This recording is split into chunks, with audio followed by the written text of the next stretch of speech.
प्रश्नावली 3.3। ध्यान दीजिएगा ऊपर। करण निम्न रैखिक समीकरण के युग्म को प्रतिस्थापन विधि से हल करें। कौन सा विधि? प्रतिस्थापन विधि। आज प्रतिस्थापन विधि हम लोग सीखेंगे। नंबर 1 क्वेश्चन कर रहा है x प्लस में y बराबर में 14 लिखा हुआ है, x माइनस y बराबर में 4। कोई दिक्कत? जब दिया रहता है तो इसको पहला समीकरण मान लेंगे और इसको दूसरा। प्रतिस्थापन विधि में यही एक नियम होता है कि समीकरण 1 से जब हम लोग चलते हैं तो समीकरण 2 में उसका मान रखना पड़ता है। अगर 2 से चलेंगे तो समीकरण यानी कहने का मतलब है कि 1 से चलेंगे तो किस में रखना है, और 2 से चलेंगे तो 1 में। तो किससे चले? समीकरण 1 की 2 1। तो समीकरण 1 से चलते हैं, समीकरण 1 से। समीकरण 1 से क्या लिखा हुआ है? x प्लस में y बराबर में कितना?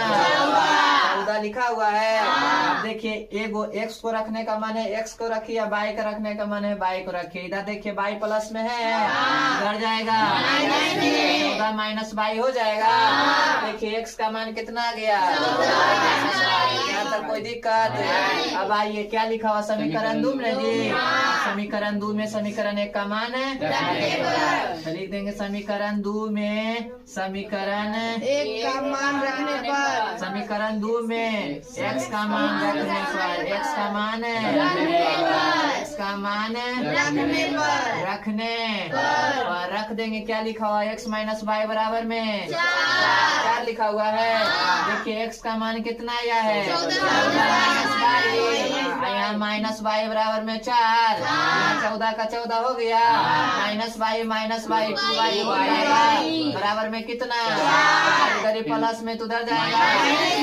14 में से 4 घटाइए, 4 में से 14 घटाएंगे माइनस माइनस कट गया, इधर गुना में इधर जाएगा। 10 में 2 काटेंगे तो y का मान कितना आ गया? अब समीकरण 1 में मान रखने का मन है तो 1 में रखिए, 2 में रखने का मन है तो 2 में रखिए। किस में रखें?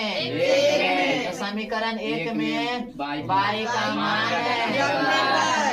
रखने पर रख दीजिए। लिखा हुआ x प्लस y बराबर में 14। x का मान निकालना है, y का मान कितना दे दिया? 5 बराबर में 14। प्लस में तो उधर जाएगा, 14 में से 5 घटाइए कितना? निकल गया x और y का मान।